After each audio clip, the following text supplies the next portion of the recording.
Çrregullimet auditive, ndikimi I tyre në zhvillimin e të folurit dhe rëndësia e mbështetjes profesionale ishin temat kryesore të episodit të radhës të podcastit Ndryshe por bashk. E ftuar në këtë bisedë ishte Evis Gazheli, nëndrejtoreshe e qendrës burimore për nxënësit që nuk dëgjojnë, e cila ndau eksperiencën e saj në punën me fëmijët me dëmtime dëgjimore dhe familjet e tyre.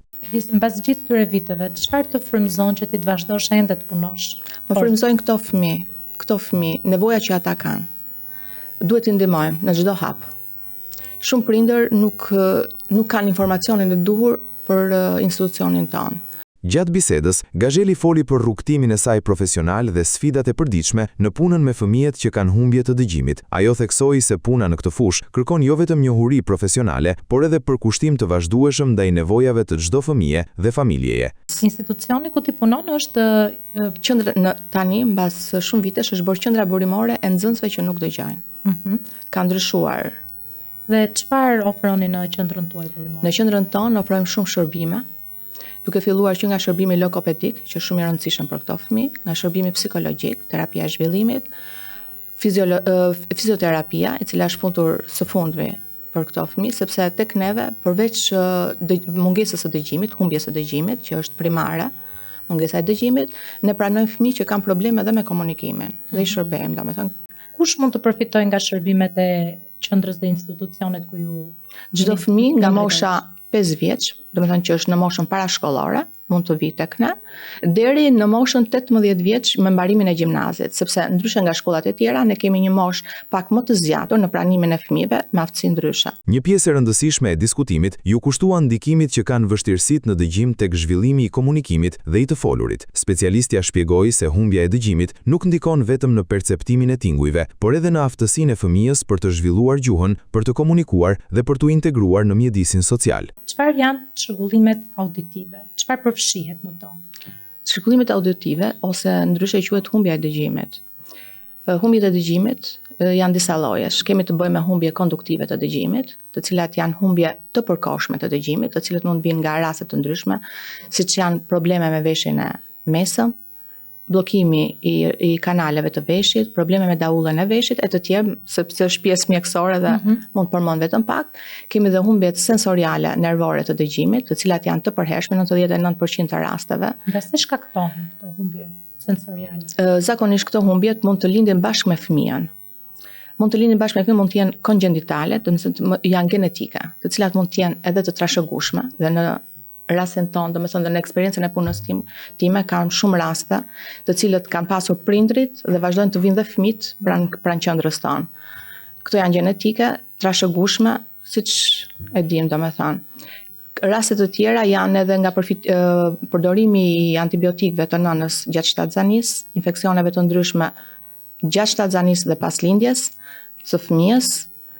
Ka raste që këto ndodhin edhe nga përdorimi I drograve gjatë shtatzanisë së nënës, nga përdorimi I antibiotikëve të fëmijës mbas lindjes, ka shumë. Po këto janë më kryesore, domethënë që ndodhen. Në podcast u diskutua edhe shenjat e para që duhet të vërejnë prindrit dhe momentin kur duhet kërkuar ndihma e specialistëve. Sipas Gazhelit, identifikimi dhe ndërhyrja në vitet e para të jetës luajnë rol vendimtar në zhvillimin e mëtejshëm të fëmijës dhe në suksesin e rehabilitimit. Dhe si lidhet ky çrregullim I të dëgjuarit me pjesën e të folurit më pas? Kjo ndikon shumë, sepse fëmia nuk dëgjon zhurma.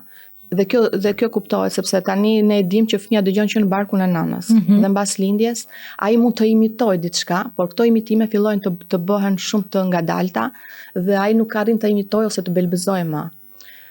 Kjo ndikon shumë edhe në zhvillimin gjuhësor të fëmijës, se ne e dimë që fillojnë fjalët e para, gugatjet fjalët e para dhe dallohet menjëherë që ky fëmijë nuk po jep asgjë. Sa e rëndësishme është që në këtë moment ne vetë ndërhyjmë sa më herët. Është shumë e rëndësishme. Është shumë e rëndësishme për zhvillimin e fëmijës, për zhvillimin gjuhësor të tij, sepse fjalori I tij do mbetet I cunguar. Ajo ndikon edhe në zhvillimin mendor të tij, sepse ai nuk arrin të komunikojë, nuk arrin të marrë një stimul të caktuar, nuk arrin, nuk e përkthen dot në fjalë, ajo cungon pastaj sintaksën, morfologjinë, sintaksën në të ardhmen, sepse ai nuk thot dot një tingull, nuk thot dot një fjalë, nuk arrin të krijojë një fjali. Dhe po të tari, domethënë, po ta lesh dhe pa aparatet, nëse ai ka nevojë për aparatet, pa aparatet po forcojnë tingull. Më e rëndësishëm nëse fëmia ka humbje të thellë të dëgjimit, është implantimi koklear. Një tjetër temë e trajtuar ishte përdorimi i implanteve kokleare. Gjatë diskutimit, u sqarua se implanti përfaqëson vetëm një pjesë të procesit, ndërsa rehabilitimi, terapia e të folurit dhe puna e vazhdueshme me specialistët janë element të domosdoshëm për zhvillimin e aftësive komunikuese të fëmijës.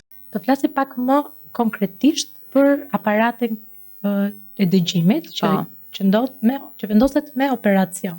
Është implanti aparati është diçka tjetër, që përforcon tingujt. Nëse një fëmijë, domethënë matja e dëgjimit është deri në 60 decibel, i referohet fillimisht aparati i dëgjimit. Kjo përforcon tingujt dhe i ndihmon. Ka raste suksesi që me aparat kanë ecur shumë mirë.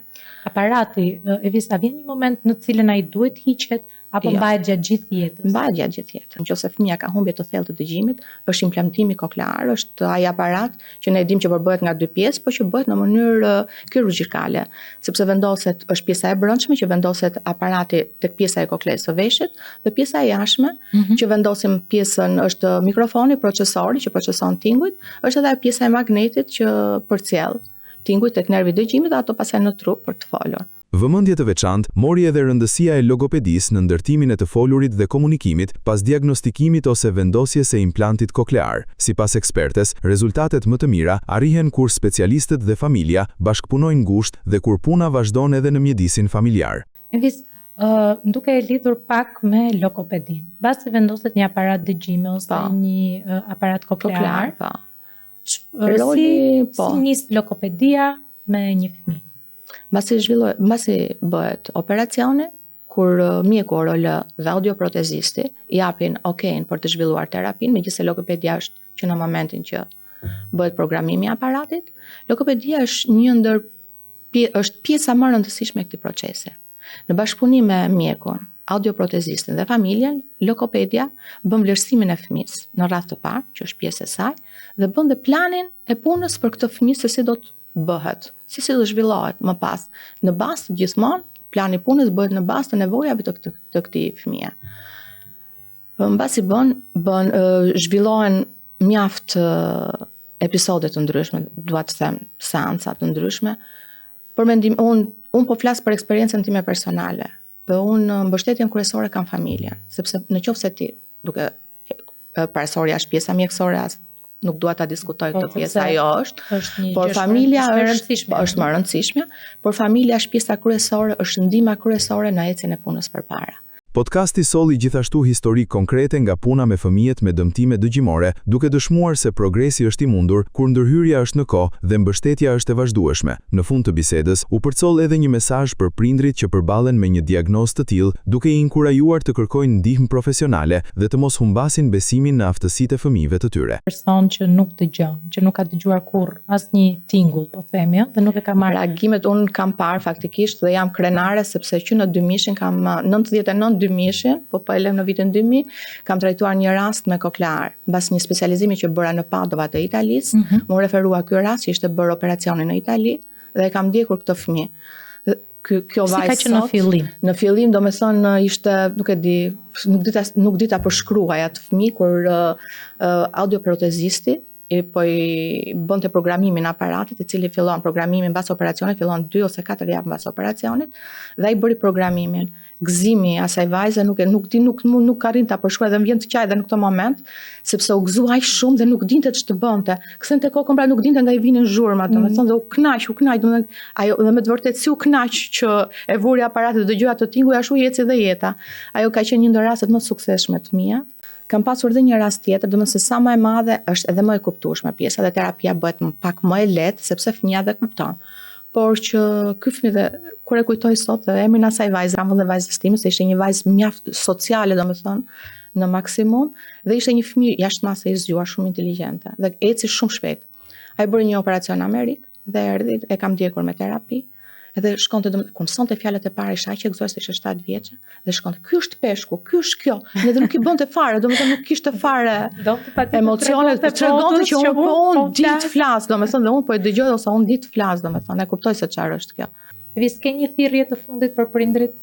Prindërve do t'ju thoja, nuk është asnjëherë vonë, por do ta theksoj këtë. Problemi juaj gjithmonë ka zgjidhje.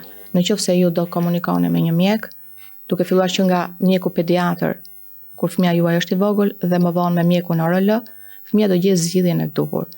Vonesat në këtë proces janë mjaft të dëmshme për fëmijën tuaj. Sa më vonë të zhvillohet procesi i vendosjes së protezës ose implantit koklear, aq më vonë do jetë dhe zhvillimi gjuhësor i fëmijës tuaj. Kjo mungesa e zhvillimit gjuhësor, mungesa e dëgjimit do të ndikojë edhe në zhvillimin intelektual të fëmijës. Përmes këtij episodi, podcasti Ndryshe por bashk solli më pranë publikut sfidat, mundësitë dhe rëndësinë e mbështetjes së fëmijëve me dëmtime dëgjimore, duke përcjellë një mesazh të qartë. Ndërhyrja e hershme, rehabilitimi profesional dhe përkushtimi i familjes janë çelësi për zhvillimin dhe integrimin e tyre të suksesshëm në shoqëri.